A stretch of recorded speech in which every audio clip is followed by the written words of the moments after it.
Memang pada dasarnya sifat dari suatu peraturan atau perundang-undangan akan ada memiliki sanksi yang pemberlakuannya bisa dipaksakan oleh aparat yang berwenang. Siapa aparat yang berwenang dalam penegakan hukum lingkungan? Nah, tentunya ada perpanjangan tangan negara yang dibentuk dalam Kementerian Lingkungan Hidup atau yang dikenal dengan KLHK. Nah, selanjutnya ada lagi pendapat yang disampaikan oleh Sacipto Raharjo. Sacipto Raharjo ini dikenal dengan sebagai begawan hukum dari Indonesia yang mengeluarkan teori hukum progresif dalam tidak tertinggal atau tidak ketinggalan dalam pembahasan lingkungan. Sacipto Raharjo juga menyertakan pendapatnya mana hukum lingkungan hidup adalah konsep studi lingkungan hidup yang mengkhususkan pada ilmu hukum dengan objek hukumnya adalah tingkat kesadaran dan pengertian masyarakat terhadap aspek perlindungan berbagai kebutuhan hidup.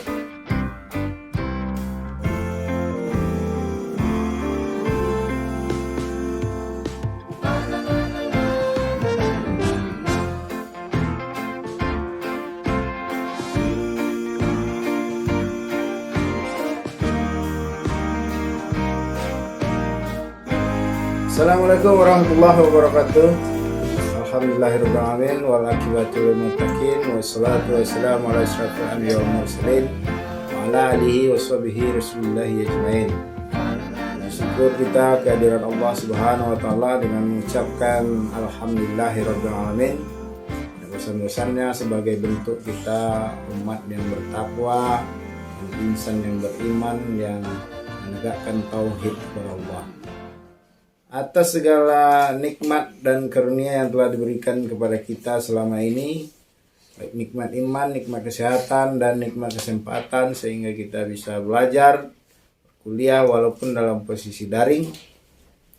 Karena kan ini adalah permintaan khusus dari saudara-saudari mahasiswa sekalian, karena untuk selama Ramadan diadakan perkuliahan daring sehingga kita masih bisa berkonsentrasi melaksanakan ibadah-ibadah Ramadan, salah satunya Qiyamul Lail, yaitu dengan sholat tarawih dan witir berjamaah di masjid. Salawat beriring salam tidak bosan-bosannya kita kirimkan kepada junjungan alam Nabi besar Muhammad sallallahu alaihi wasallam dengan mengucapkan Allahumma shalli ala sayyidina Muhammad wa ala ali sayyidina Muhammad. Assalamualaikum ya Rasulullah. Mudah-mudahan dengan banyaknya kita bersalawat kepada beliau di yaumul mahsyar kelak, Allah izinkan beliau Nabi besar Muhammad sallallahu alaihi wasallam untuk memberikan syafaat kepada kita semua sehingga bisa menambah catatan amal-amal kebaikan kita dan bisa mendapat pertolongan dari beliau. Amin ya rabbal alamin. Pada kesempatan kali ini kita akan kuliah dalam mata kuliah hukum lingkungan. Nah, pada kesempatan ini adalah pertemuan kita yang kedua, yang mana pada pertemuan pertama telah kita laksanakan secara offline di minggu yang lalu. Kita dengan menjelaskan RPS dan kontrak perkuliahan yang sudah saudara-saudari tanda tangani bersama, dan juga dosen pengampu saya sendiri juga telah menandatangani, dan hal itu akan menjadi komitmen kita untuk dalam perkuliahan selama 1 semester ke depan atau sebanyak 16 kali pertemuan. Nah, mudah-mudahan pertemuan-pertemuan perkuliahan itu bisa kita laksanakan sesuai dengan skedul yang telah ditetapkan dalam RPS sehingga jalannya perkuliahan kita bisa berjalan dengan lancar dan sistematis dan materi-materi yang disampaikan tidak mengalami hambatan dan kendala-kendala apapun. Memasuki pada pertemuan kedua ini kita akan membahas 3 sub pokok bahasan atau materi. Yang pertama adalah pengertian hukum lingkungan, yang kedua dengan prinsip-prinsip hukum lingkungan, yang ketiga adalah sejarah hukum lingkungan global dan nasional. Saya dalam hal ini telah mempersiapkan slide PowerPoint yang akan menjadi bahan pegangan saudara-saudari di dalam memahami dan membaca materi yang saya buat dan yang akan saya share pada akun Sikuli, sehingga saudara-saudari bisa mendownload dan membaca dan mempelajarinya secara seksama. Karena kenapa harus dipelajari? Karena materi-materi yang saya sampaikan saya pastikan akan diuji atau ditanyakan di dalam soal UTS ataupun UAS nanti, sehingga apabila saudari hanya menjadikan materi yang disampaikan itu sebagai bahan pajangan belaka, yang akan rugi juga saudara-saudari sekalian, karena bagaimanapun tentunya akan berimplikasi pada nilai yang saudara-saudari peroleh. Nah, pada kesempatan ini kita seperti yang saya jelaskan tadi akan membahas tentang, pertama kali kita akan membahas tentang pengertian hukum lingkungan. Nah, pengertian hukum lingkungan ini berangkat dari Undang-Undang Nomor 32 Tahun 2009 tentang perlindungan dan pengelolaan lingkungan hidup. Nah, pada pasal 1 angka 1 akan ditemukan lingkungan hidup adalah kesatuan ruang dengan semua benda, daya, keadaan, dan makhluk hidup, termasuk manusia dan perilakunya yang mempengaruhi alam itu sendiri, kelangsungan perkehidupan dan kesejahteraan manusia serta makhluk hidup lainnya. Jadi di dalam Undang-Undang Nomor 32 tahun 2009 itu mencakup segala aspek kehidupan alam semesta. Kenapa dikatakan alam semesta? Karena di situ ada manusia, ada benda, keadaan makhluk hidup lainnya, dan juga keberlangsungan kesejahteraan manusia dijamin di dalam undang-undang itu. Nah, makanya disebut dengan alam semesta kalau menurut apa yang pernah saya baca, saya pelajari. Nah, kita beralih kepada pengertian hukum lingkungan. Itu tadi adalah pengertian lingkungan ya. Nah, dasar dari hukum lingkungan itu tetap adalah pada Undang-Undang Nomor 32 Tahun 2009 tentang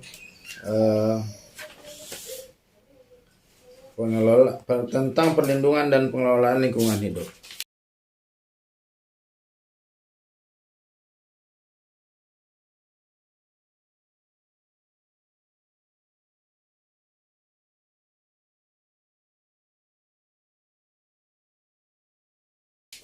Nah, kita beralih kepada pengertian hukum lingkungan. Hukum lingkungan secara bahasa dikenal dengan istilah environmental law. Dalam bahasa Inggris, di dalam bahasa Belanda dikenal dengan Milieurecht. Di dalam bahasa Jerman dikenal dengan Umweltrecht. Dan dalam bahasa Prancis dikenal dengan droit de l'environnement. Di dalam hukum alam sekitar dikenal di dalam istilah Melayu. Nah, menurut Drusten ini adalah seorang ilmuwan hukum, ahli lingkungan juga. Dia mengemukakan bahwa hukum lingkungan, dia mengambil dari bahasa Belanda Milieurecht, adalah hukum yang berhubungan dengan lingkungan alam, natuurlijk milieu. Dalam arti seluas-luasnya, ruang lingkupnya berkaitan dengan dan ditentukan oleh ruang lingkup pengelolaan lingkungan. Dengan demikian, hukum lingkungan merupakan instrumen yuridis bagi pengelolaan lingkungan. Jadi menurut Drusten ini, hukum lingkungan itu adalah instrumen yuridis untuk pengelolaan lingkungan. Jadi dalam pengelolaan lingkungan ini harus ada dasar hukum yang dijadikan untuk setiap tindakan yang akan diambil. Nah, itu menurut Drusten. Nah, bagaimana menurut Siti Sundari Rangkuti? Menurut Siti Sundari Rangkuti nyatakan bahwa hukum lingkungan menyangkut penetapan nilai-nilai yang sedang berlaku dan nilai-nilai yang diharapkan diberlakukan di masa mendatang serta dapat disebut dengan hukum yang mengatur tatanan lingkungan hidup. Hukum lingkungan adalah hukum yang mengatur hubungan timbal balik antara manusia dengan makhluk hidup lainnya yang apabila dilanggar dapat dikenakan sanksi. Jadi Siti Sundari Rangkuti ini lebih lebih mengedepankan tentang nilai-nilai yang sedang berlaku dan yang akan berlaku di masa yang akan datang. Atur lingkungan hidup. Nah, itu sebagaimana yang disampaikan menurut pendapat Siti Sundari Rangkuti. Beda lagi dengan Siti Sundari Rangkuti, Gatot Sumartono menyatakan hukum lingkungan adalah keseluruhan peraturan yang mengatur tingkah laku orang tentang apa yang seharusnya dilakukan atau tidak dilakukan terhadap lingkungan. Yang pelaksanaan peraturan tersebut dapat dipaksakan dengan suatu sanksi oleh pihak yang berwenang. Memang pada dasarnya sifat dari suatu peraturan atau perundang-undangan akan ada memiliki sanksi yang pemberlakuannya bisa dipaksakan oleh aparat yang berwenang. Siapa aparat yang berwenang dalam penegakan hukum lingkungan? Nah, tentunya ada perpanjangan tangan negara yang dibentuk dalam Kementerian Lingkungan Hidup atau yang dikenal dengan KMNLHK. Nah, selanjutnya ada lagi pendapat yang disampaikan oleh Sacipto Raharjo. Sacipto Raharjo ini dikenal dengan sebagai begawan hukum dari Indonesia yang mengeluarkan teori hukum progresif. Nah, dalam tidak ketinggalan dalam pembahasan lingkungan, Sacipto Raharjo juga menyertakan pendapatnya yang mana hukum lingkungan hidup adalah konsep studi lingkungan hidup yang mengkhususkan pada ilmu hukum. Dengan objek hukumnya adalah tingkat kesadaran dan pengertian masyarakat terhadap aspek perlindungan berbagai kebutuhan hidup. Nah, pendapat Sacipto Raharjo ini bisa saudara-saudari baca di dalam bukunya tentunya ya. Silakan dicari kalau berkenan dengan buku-buku hukum lingkungan Sacipto Raharjo. Tapi saya tidak memasukkan buku ini dalam RPS karena saya lebih memakai buku yang bersifat kekinian tentang lingkungan yang bersumber dari sedangkan pendapat lain menurut Munajat Danu Saputro, hukum lingkungan hidup merupakan instrumen yuridis yang memuat kaidah-kaidah tentang pengelolaan lingkungan hidup bertujuan untuk mencegah penyusutan dan kemerosotan mutu lingkungan. Kalau Danu Saputro ini lebih menyoroti kepada tentang pengelolaan lingkungan hidup untuk mencegah terjadi penyusutan dan kemerosotan lingkungan. Sebagaimana kita lihat pada dasawarsa ini, zaman sekarang banyaknya terjadi penggundulan hutan yang dilakukan oleh dunia swasta, baik untuk perkebunan dengan pertambangan. Nah, hal ini tentunya sangat mempengaruhi ekosistem lingkungan hidup sekitar. Seperti juga kita lihat hutan di Riau itu sudah seperti kalau kita melihat dari udara, dari penerbangan itu sudah seperti papan catur, sudah ada peta-peta yang kita tidak tahu siapa pemiliknya, tetapi yang jelas itu sudah bukan hutan alam lagi, tapi sudah berubah alih fungsi menjadi perkebunan. Dan tentunya aparat yang berwenang sudah dalam memberikan izin itu mungkin sudah mempelajari akibat, dampak, dan segala macamnya. Nah, itu tadi tentang pengertian-pengertian hukum lingkungan, baik yang diberikan oleh para ahli ataupun yang bersumber dari Undang-Undang 32 tahun 2009.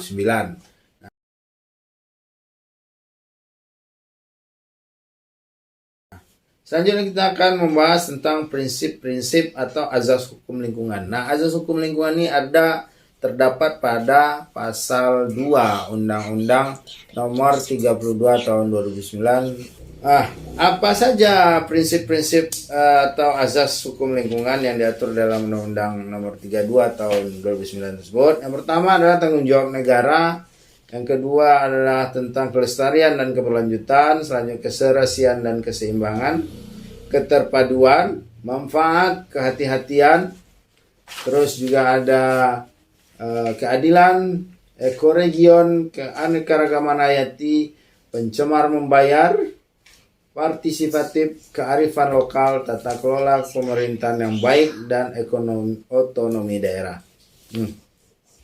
Nah, saya dalam hal ini mencoba untuk menjabarkan atau menjelaskan beberapa prinsip yang ada tadi, tapi tidak saya jelaskan semuanya Nanti silakan saudara-saudari mencari prinsip-prinsip yang lain dari sumber-sumber bacaan atau dari buku-buku.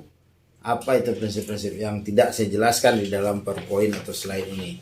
Nah, yang pertama yang dapat saya jelaskan di sini adalah tentang tanggung jawab negara. Nah, negara menjamin pemanfaatan sumber daya alam akan memberikan manfaat yang sebesar-besarnya bagi kesejahteraan dan mutu hidup rakyat, baik generasi masa kini maupun generasi masa depan.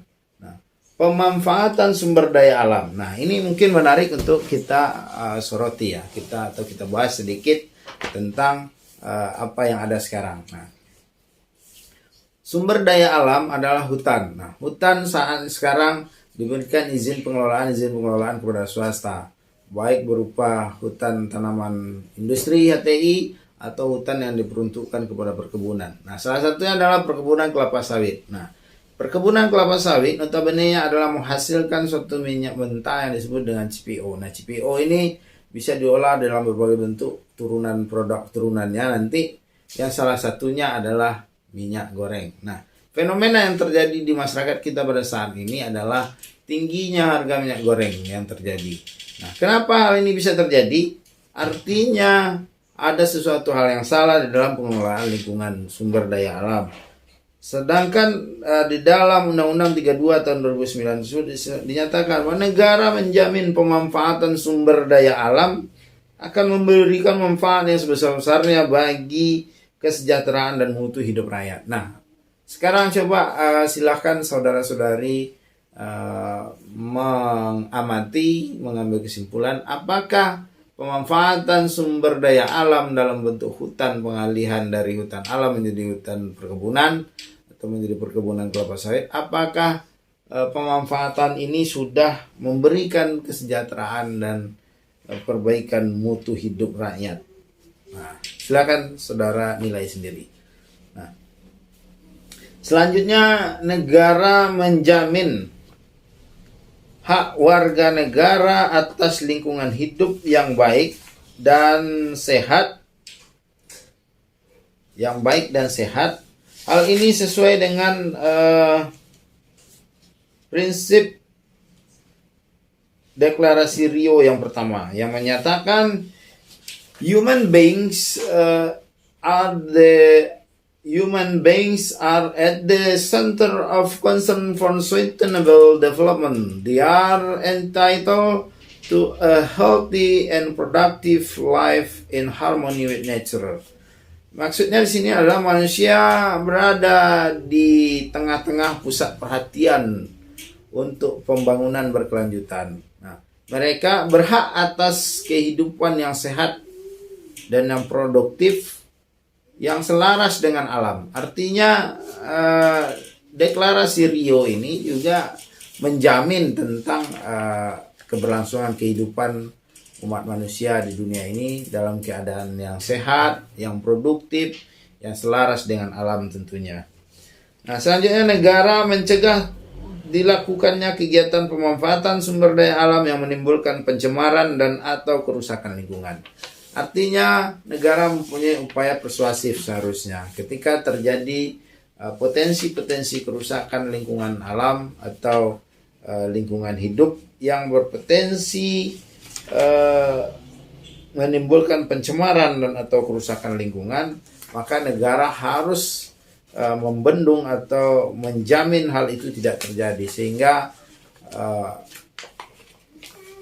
circle kehidupan manusia itu tidak terganggu antara satu sama lain akibatkan oleh kerusakan lingkungan. Baik itu manusia dengan alam ataupun manusia dengan manusia atau manusia dengan makhluk hidup lainnya. Selanjutnya ada prinsip kelestarian dan berkelanjutan. Nah, di dalam prinsip kelestarian dan berkelanjutan ini, setiap orang memikul kewajiban dan tanggung jawab terhadap generasi mendatang dan terhadap sesamanya dalam satu generasi, dengan melakukan upaya pelestarian daya lingkungan, daya dukung ekosistem, dan memperbaiki kualitas lingkungan hidup. Artinya di sini adalah setiap manusia atau setiap orang, baik generasi yang sama atau generasi yang sejajar maupun generasi yang akan datang, memiliki tanggung jawab dan kewajiban yang sama di dalam melestarikan lingkungan hidup atau upaya pelestarian daya dukung ekosistem untuk memperbaiki kualitas lingkungan hidup. Jadi setiap manusia itu, baik generasi yang ada sekarang maupun generasi yang akan datang, memiliki tanggung jawab yang sama dalam mendukung upaya pelestarian lingkungan hidup. Nah, ini bukan dikatakan oleh saya, tapi ini dikatakan oleh undang-undang atau yang maksud pembahasan dari Undang-Undang Nomor 32 Tahun 2009 tersebut. Nah, apa yang disampaikan oleh apa yang dimaksud di dalam azas atau prinsip kelestarian dan berkelanjutan itu juga sebanding dengan apa yang dimaksud dalam prinsip ketiga Deklarasi Rio yang menyatakan the right to development must be fulfilled so as to equitable meet developmental and environmental needs of present and future generation. Hak atas pembangunan harus dipenuhi untuk memenuhi secara adil kebutuhan pembangunan dan lingkungan generasi sekarang dan yang akan datang. Artinya seperti yang sudah saya jelaskan tadi, bahwa generasi sekarang, generasi yang akan datang mempunyai tanggung jawab dan kewajiban yang sama untuk mendukung upaya pelestarian lingkungan. Nah, selanjutnya adalah prinsip kehati-hatian. Ketidakpastian mengenai dampak suatu usaha dan atau kegiatan karena keterbatasan penguasaan ilmu pengetahuan dan teknologi bukan merupakan alasan untuk menunda langkah-langkah meminimalisasi atau menghindari ancaman terhadap pencemaran dan atau kerusakan lingkungan hidup. Artinya tidak ada alasan teknologinya belum ditemukan atau belum didukung oleh peralatan yang memadai untuk melakukan pencegahan kerusakan lingkungan. Artinya negara tetap dalam prinsip kehati-hatiannya menjamin keadaan ini untuk tidak terjadi.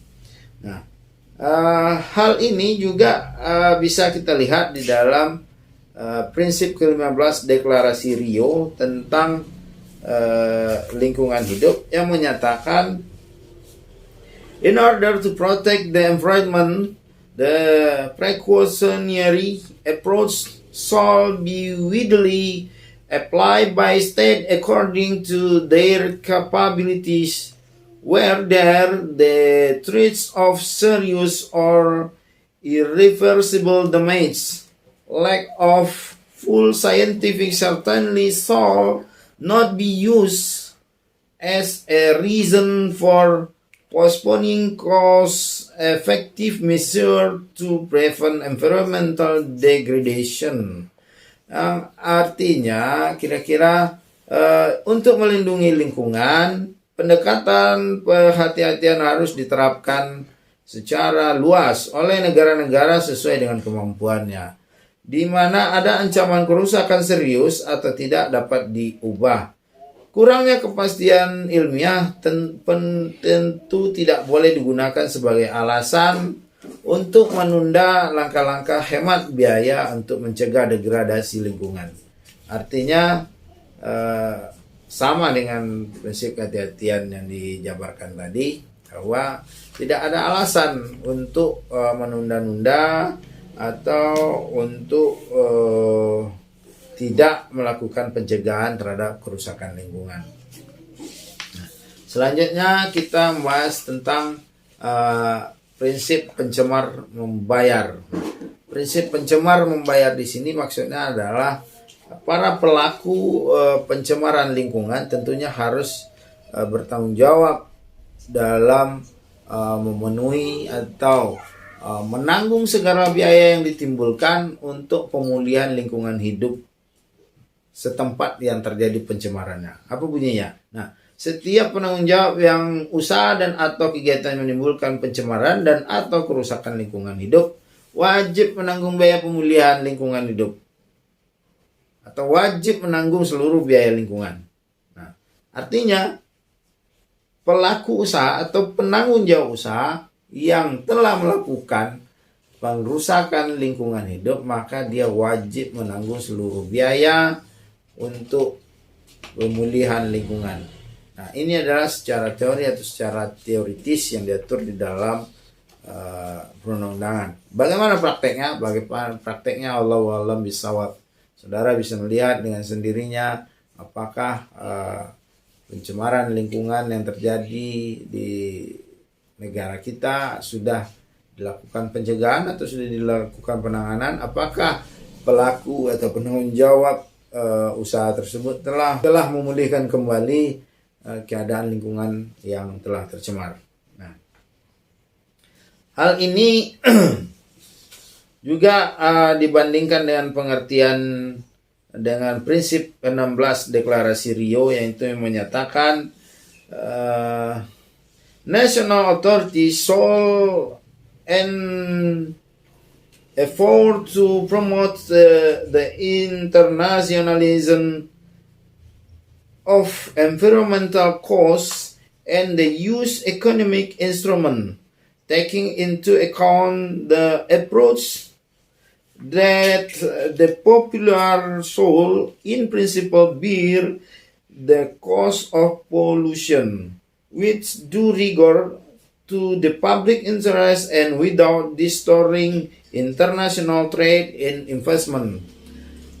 Otoritas nasional atau negara yang bersangkutan harus berusaha untuk mempromosikan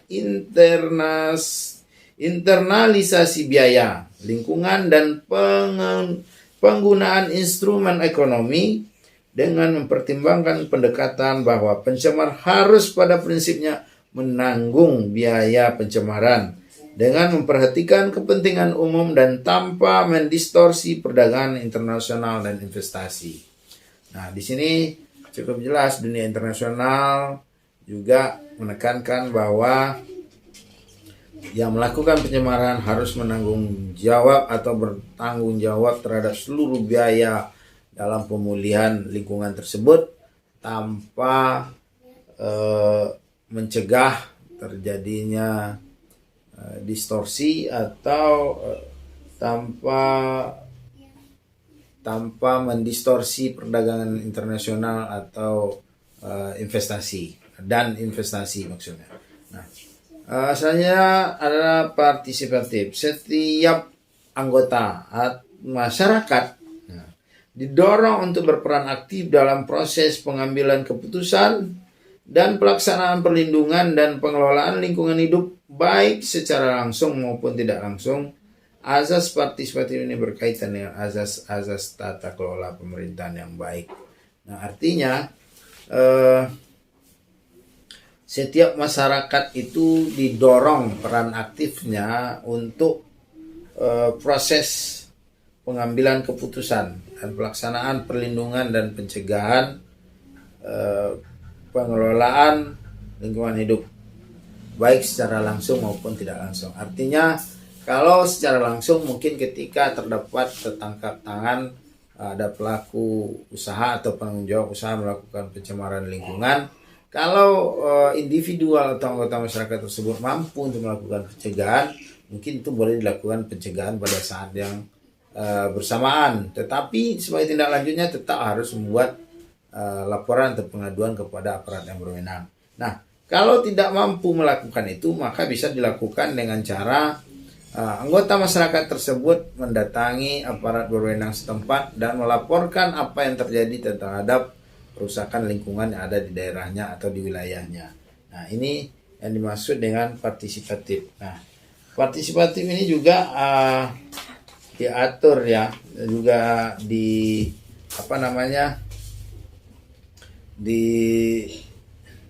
sesuai dengan apa yang dimaksud di dalam prinsip ke-10 Deklarasi Rio, yaitu menyatakan environmental issues are best handled with the participation of all concerned citizens at the relevant level. At the national level, each individual shall have appropriate access to information concerning the environment that is held by public authorities, including information on hazardous materials and activities in their communities and the opportunity to participate in decision-making process.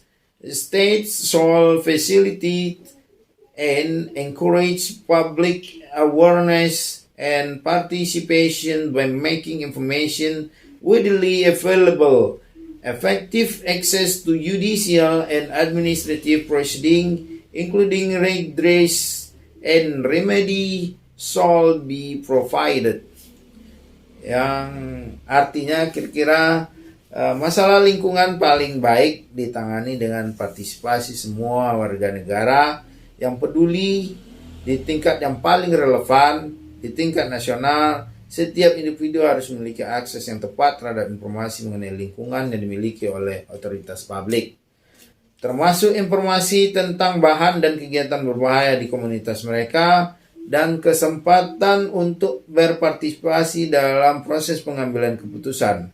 Negara harus memfasilitasi dan mendorong kesadaran dan partisipasi publik dengan membuat informasi tersedia secara luas. Akses efektif ke proses peradilan dan administrasi, termasuk ganti rugi dan pemulihan, harus disediakan oleh pemerintah. Itu adalah prinsip partisipatif yang ada di dalam deklarasi ke-10 Rio. Rio di sini adalah Rio de Janeiro. Itu ibu kotanya Brazil, bukan Rio dalam arti nama manusia, ya. Baik.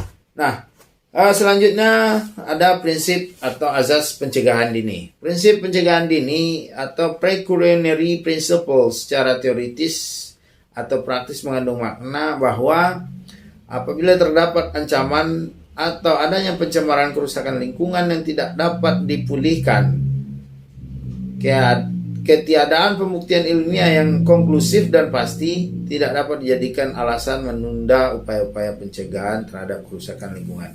Artinya di sini adalah ketika ada ancaman kerusakan lingkungan yang berpotensi tidak dapat dipulihkan, maka tidak ada alasan untuk tidak melakukan pencegahan. Apakah alasannya belum ada pembuktian ilmiah yang secara konklusif menyatakan bahwa akan terjadi ancaman kerusakan lingkungan. Artinya tanpa analis atau hasil-hasil analisa ilmiah atau pembuktian ilmiah, tidak harus membuat pencegahan itu terhenti.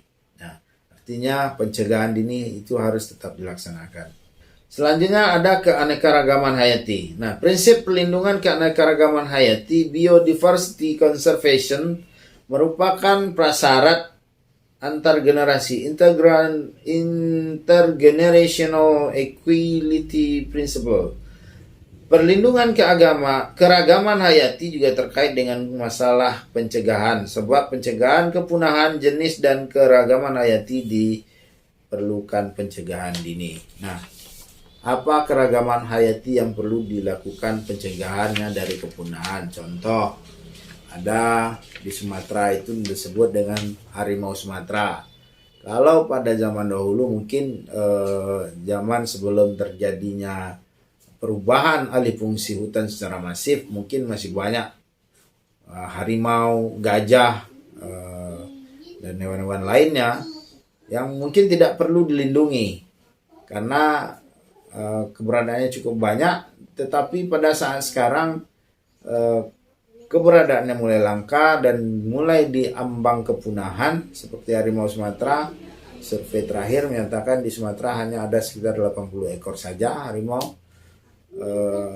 Nah, ini artinya sebelum terjadi kepunahan harus dilakukan pencegahan dini agar harimau tersebut tidak punah. Nah, karena apa hal ini dilakukan? Karena harimau Sumatera adalah salah satu keanekaragaman hayati yang ada di negara kita. Nah, upaya perlindungan keanekaragaman hayati dilakukan untuk membuktikan komitmen dan kesadaran pentingnya mencegah secara dini kepunahan keanekaragaman hayati. sekaligus melaksanakan prinsip keadilan baik antar generasi maupun dalam satu generasi yang mewujudkan karakteristik pembangunan berkelanjutan.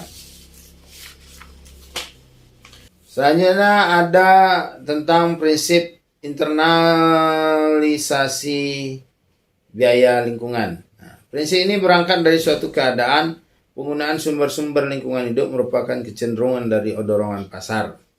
Akibat kepentingan yang selama ini tidak terwakili dalam komponen pengambilan keputusan dalam menentukan harga pasar tersebut, diabaikan dan menimbulkan kerugian bagi mereka. Masyarakat yang menjadi korban dari kerusakan lingkungan tidak memiliki suatu mekanisme untuk memaksa kelompok untuk membayar kerugian bagi kerusakan tersebut, kecuali melalui pengadilan. Nah, siapa yang bisa memaksa para pelaku perusakan lingkungan untuk memulihkan keadaan lingkungan? Itu pengadilan, artinya melalui aparat yang berwenang. Nah, kita tinggalkan bagian dari prinsip-prinsip dalam hukum lingkungan. Kita akan mengupas tentang sejarah hukum lingkungan.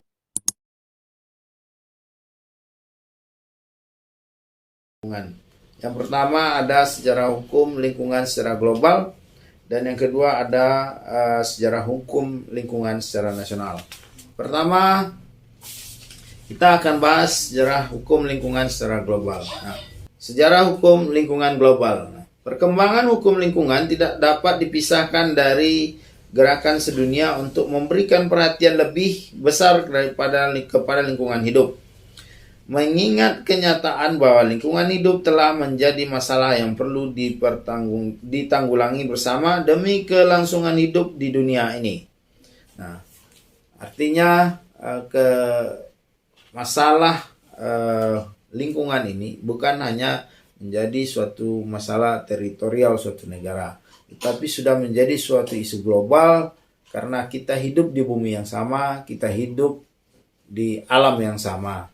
Walaupun memang antara satu negara dengan negara lain terdapat ekosistem yang berbeda, terdapat iklim yang berbeda, cuaca dan lain sebagainya, itu tetapi tidak mempengaruhi perlindungan lingkungan secara global sehingga dibentuklah hukum lingkungan secara global. Nah, yang pertama sekali mengusulkan untuk diadakannya perlindungan hidup ini diajukan oleh wakil Swedia pada sidang umum PBB, yaitu pada tanggal 28 Mei 1998, disertai dengan saran yang untuk dijajaki kemungkinan menyelenggarakan suatu konferensi internasional mengenai lingkungan hidup. Nah, berangkat dari apa yang diusulkan oleh wakil Swedia tersebut, pada tanggal perkembangan yang berarti bersifat menyeluruh dan menggelar di berbagai pelosok dunia, maka pada tanggal 5 sampai 16 Juni tahun 1972 PBB melaksanakan konferensi internasional yang mengambil tempat di Stockholm, Swedia, untuk membicarakan tentang peraturan perundang-undangan di bidang lingkungan hidup yang akan menjamin perlindungan dan pengelolaan lingkungan hidup di masing-masing negara berdasarkan kepada konferensi tahun 1972 tersebut. Nah, berdasarkan konferensi tersebut, Indonesia menyusun laporan nasional yang didasarkan atas pembicaraan dalam pengelolaan lingkungan hidup manusia dan perkembangan hidup nasional yang diselenggarakan di Bandung pada tanggal 15 sampai 18 Mei 1972. Artinya di Bandung sudah dilaksanakan pembicaraannya melalui seminar internasional yang selanjutnya hasilnya itu dibawa kepada sidang umum PBB pada tanggal 5 sampai 16 Juni tahun 1972. Nah, perkembangan lebih lanjut mengenai peraturan lingkungan hidup telah ditingkatkan dengan diadakannya sebuah pertemuan internasional di Montevideo, Uruguay pada tanggal 28 Oktober sampai 6 November tahun 1981 yang disebut dengan Ad Hoc Meeting of Senior Government Official Expert in Environmental and Expert in Environmental Law Salah satu hasil pertemuan tersebut menyatakan bahwa hukum lingkungan merupakan alat penting untuk pengelolaan lingkungan secara layak dan untuk perbaikan kualitas hidup. Nah, itu hasil konferensi Montevideo. Selanjutnya ada KTT Bumi yang diselenggarakan di Rio de Janeiro pada tanggal 3 sampai 14 Juni 1992 yang telah menghasilkan deklarasi Rio de Janeiro Agenda 21, kesepakatan tentang prinsip-prinsip kehutanan dan konservasi, konvensi keanekaragaman hayati dan konvensi perubahan iklim. Nah, beberapa deklarasi Rio telah kita kutip di dalam penjelasan prinsip-prinsip hukum lingkungan dan juga sudah saya jelaskan tadi.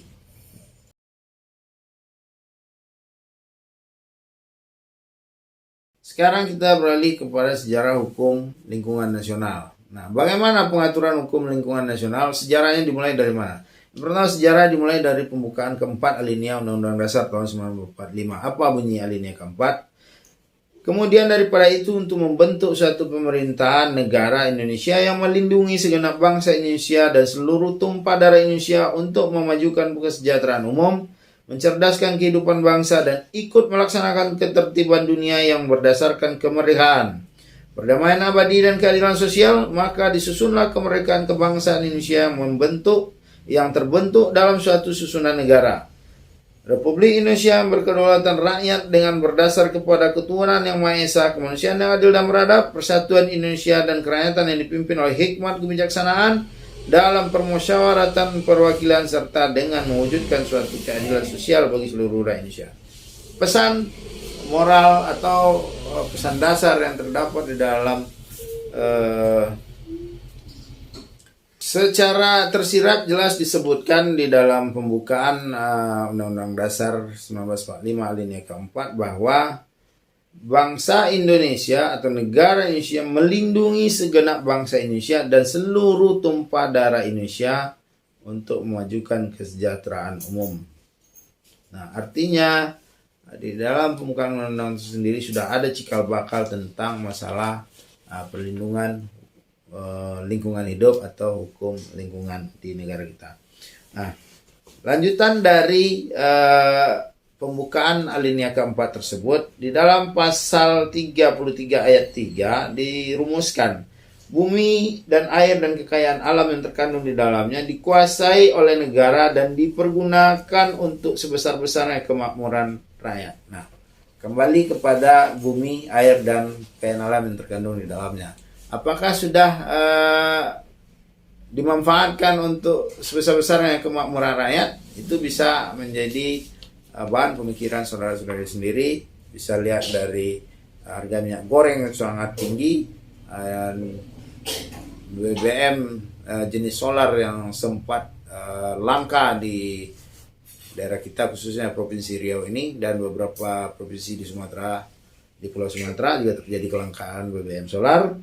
Nah, pasal 33 ayat 3 undang-undang ini menjadi sumber utama dan sumber daya alam Indonesia telah mengalami perubahan.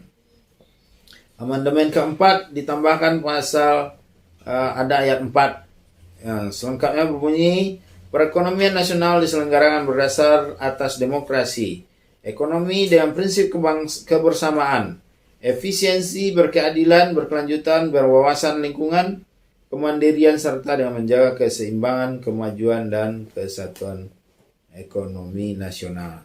Nah, ketika menyerahkan mekanisme pasar untuk mengatur harga minyak goreng, apakah sudah memenuhi perekonomian nasional diselenggarakan berdasar demokrasi, ekonomi, dan prinsip kebersamaan? Silakan dianalisis sendiri atau dianalisa sendiri. Nah, lanjutannya adalah lanjutan sejalan dengan pergerakan kepedulian lingkungan hidup sedunia yang ditandai dengan disepakatinya berbagai deklarasi dan konvensi internasional. Indonesia telah menunjukkan komitmen yang cukup tinggi sehingga pada tahun 1982 dibentuklah Undang-Undang Nomor 4 Tahun 82 tentang ketentuan-ketentuan pokok pengelolaan lingkungan hidup yang merupakan tonggak sejarah baru bagi pembangunan hukum lingkungan nasional. Nah, bentuk lain dari keseriusan pemerintah adalah di dalam GPHN 1973 merupakan GPHN pertama yang memuat ketentuan tentang lingkungan hidup dalam bab 3-nya, yang berarti bahwa ketentuan tersebut berlaku untuk program pembangunan jangka panjang yang sehingga ketentuan ini dicantumkan kembali dalam GPHN 78, GBHN 1983, GBHN 1988. Ketentuan tersebut memuat prinsip-prinsip sebagaimana tercantum dalam Deklarasi Stockholm 1972 mengenai lingkungan hidup. Untuk mengetahui ketentuan dimaksud, Anda perhatikan rumusan TAP MPR nomor 4 tahun 1973 tentang GBHN. Nah, terdapat 10 butir dari pendahuluan tersebut yang membunyi sebagai berikut. Pertama, dalam melaksanakan pembangunan sumber-sumber alam Indonesia harus digunakan secara rasional. Penggalian sumber kekayaan alam tersebut harus diusahakan agar tidak merusak tata lingkungan hidup manusia, dilaksanakan dengan kebijaksanaan yang menyeluruh dan dengan memperhitungkan kebutuhan generasi yang akan datang. Artinya juga tidak boleh dieksploitasi atau dieksplorasi secara besar-besaran. Nah, selanjutnya kita akan masuk atau selanjutnya kita membahas tentang sejarah perundang-undangan lingkungan di Indonesia. Yang tentunya di dalam sejarah perundang-undangan lingkungan hidup di Indonesia atau sejarah perundang-undangan lingkungan di Indonesia itu kita bagi dalam 3 kategori. Yang pertama adalah tentang dalam zaman pemerintahan Hindia Belanda. Yang kedua adalah zaman kependudukan Jepang. Yang ketiga adalah zaman kemerdekaan. Nah, bagaimana sejarah perundang-undangan? Yang pertama kita lihat pada zaman Hindia Belanda. Apabila diperhatikan perundang-undangan pada waktu zaman Hindia Belanda, sebagaimana tercantum dalam himpunan peraturan perundang-undangan di bidang lingkungan hidup yang disusun oleh Panitia Perumus atau dan rencana kerja pemerintah di bidang pengembangan lingkungan diterbitkan pada tahun 5 Juni 1978, itu dapat dikemukakan bahwa pertama kali diatur adalah mengenai perikanan mutiara dan perikanan bunga karang, yaitu melalui Federal Fisheries Response and Fisheries Ordonansi Stablat 1926 nomor 157 dikeluarkan di Bogor oleh Gubernur Jenderal Hindenburg pada tanggal 29 Januari 1916. Nah, bentuk lain yang diatur oleh pemerintah Hindia Belanda ada pada tanggal 26 Mei 1920 dengan penetapan Gubernur Jenderal tahun nomor 86 diterbitkan dalam Fisheries Ordonansi Stablat 1920 nomor 396, yaitu peraturan perikanan untuk melindungi keadaan ikan. Ordonansi lain di bidang perikanan adalah Kustfisheries Ordonansi Stablat 1927 nomor 144 berlaku sejak tanggal 1 September 1927. Nah, ordonansi tentang perikanan ini telah dicabut dengan Undang-Undang nomor 9 tahun 1985 tentang perikanan yang diundangkan pada tanggal 19 Juni tahun 1985. Ordonansi yang paling penting di pelindungan satwa adalah Dierenbeschermings Ordonansi tahun 1931 nomor 134. Nanti bisa dibaca di dalam slides.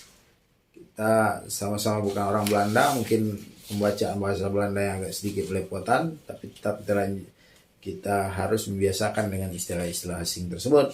Nah, ordonansi di bidang perlindungan alam dan satwa tersebut di atas telah dicabut berlakunya dengan diundangannya Undang-Undang Nomor 5 Tahun 90 tentang konservasi sumber daya alam, hayati dan ekosistem pada tanggal 10 Agustus 1990. Nah, berbagai ordonansi tersebut telah dijabarkan lebih lanjut dalam Verordingen. Misalnya Dierenbescherming Verordening Stablat 1931, Bedrijfsreglementering Verordeningen, Logam Pabrik S pengolahan kembali karet, pengasapan karet, pengasapan tekstil, Jagsperodening Java and Madura 1940, Stablat 1940, 267 Junto Stablat 41 nomor 51. Nah, Verordening ini dalam bahasa Belanda artinya adalah peraturan atau perundang-undangan. Nah, di zaman kependudukan Jepang itu, pada zaman Jepang hampir tidak ada peraturan perundang-undangan yang di bidang lingkungan hidup yang dikeluarkan, kecuali Osamu Eskanrei nomor 6, yaitu mengenai larangan menebang pohon Agata, Alba, dan Balsam tanpa izin Gunseikan. Ada juga Jepang berkontribusi dalam upaya pelestarian lingkungan. Cuman kenapa ada larangan itu? Kemungkinan larangan tersebut atas dikeluarkan untuk mengamankan ketiga jenis pohon tersebut karena kayunya ringan dan sangat kuat. Kayu Agata, Alba, dan Balsam merupakan bahan baku untuk pembuatan pesawat peluncur gliders dan pesawat peluncur pada zaman kependudukan Jepang, sering digunakan untuk mengangkut logistik tentara. Artinya Jepang bukan sekedar untuk melindungi kepentingan bangsa pada saat itu, tetapi juga untuk kepentingan pribadinya, untuk bahan baku pembuatan pesawat gliders. Nah, di zaman kemerdekaan, pada zaman kemerdekaan ini, masa kemerdekaan sebelum undang-undang yang mengatur tentang pengelolaan lingkungan hidup cukup banyak diterbitkan berbagai undang-undang sektoral yang berkaitan dengan bidang lingkungan. Memang sebelum undang-undang lingkungan hidup itu diterbitkan, banyak undang-undang yang bersifatnya sektoral itu sudah diterbitkan oleh pemerintah, yang mungkin salah satunya antara satu sama lain saling berkaitan. Nah, ini dapat saudara baca nanti dalam slide yang sudah saya buat. Apa-apa saja undang-undang tersebut tidak saya bacakan dalam video penjelasan ini. Nah, selanjutnya Undang-Undang Pengelolaan Lingkungan Hidup di Indonesia. Nah, Undang-Undang Lingkungan Hidup itu kita bagi dalam pembahasan 3 kategori pembahasan. Yang pertama, sejarah penyusunannya. Yang kedua, alasan diajukannya rancangan undang-undang lingkungan hidup. Yang ketiga, fungsi undang-undang lingkungan hidup. Nah, pertama adalah tentang sejarah penyusunan. Penyusunan rancangan undang-undang lingkungan hidup telah dimulai pada tahun 1976 dan ditingkatkan dengan dibentuknya kelompok kerja pembinaan hukum dan aparatur dalam pengelolaan sumber alam dan lingkungan hidup dalam bulan Maret 1979 oleh Menteri Negara PPLH. Pada tanggal 16 sampai dengan 18 Maret 1972 telah diadakan rapat antar departemen yang bertempat di Puncak guna pembicaraan naskah undang-undang oleh kelompok kerja PPLH, dan berdasarkan pembicaraan tersebut diadakan perubahan-perubahan dalam naskah RU.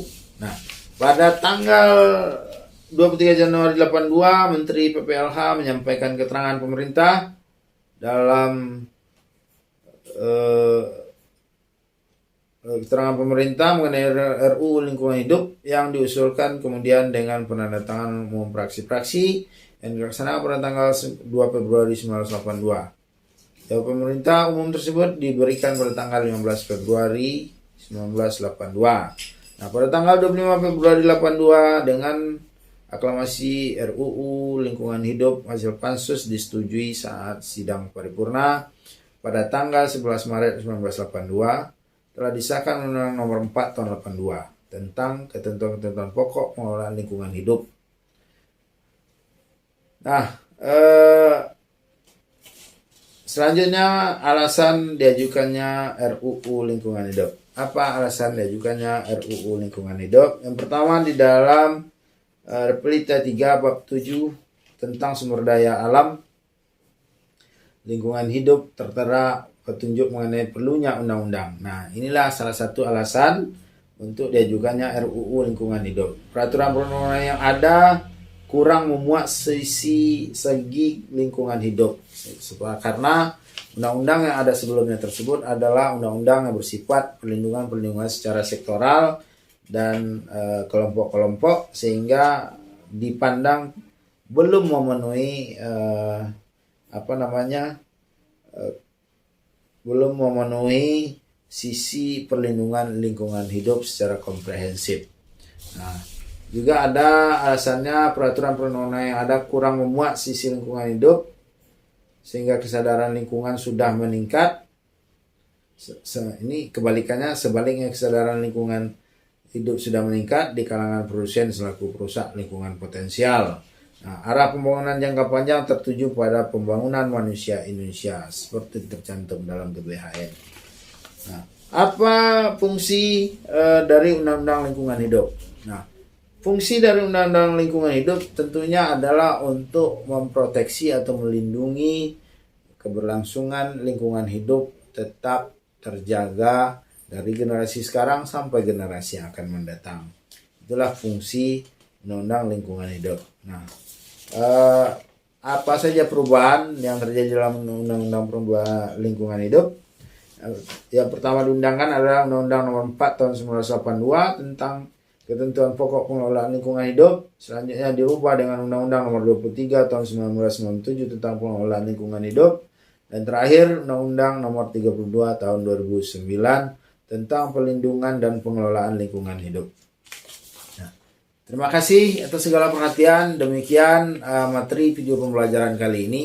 Mudah-mudahan apa yang disampaikan dalam video pembelajaran ini ada manfaat yang bisa saudara ambil. Bagi sobat-sobat YouTuber sekalian, mungkin ini adalah suatu pembelajaran umum yang bisa bermanfaat untuk kehidupan saudara atau teman sobat-sobat YouTubers, karena kita sebagai negara agraris tidak pernah terlepas dari yang namanya penguasaan atau pengusahaan lingkungan, sehingga ketika teman-teman berusaha di dalam bidang agraris tentunya tidak mengabaikan terhadap potensi kerusakan lingkungan yang terjadi, sehingga kita bisa menjaga kelestarian lingkungan hidup baik generasi sekarang maupun sampai pada generasi yang akan datang, tetap menjadi suatu warisan yang tidak terputus tentunya harapan kita. Mudah-mudahan video pembelajaran kali ini ada manfaatnya. Billahi taufiq wal hidayah. Assalamualaikum warahmatullahi wabarakatuh.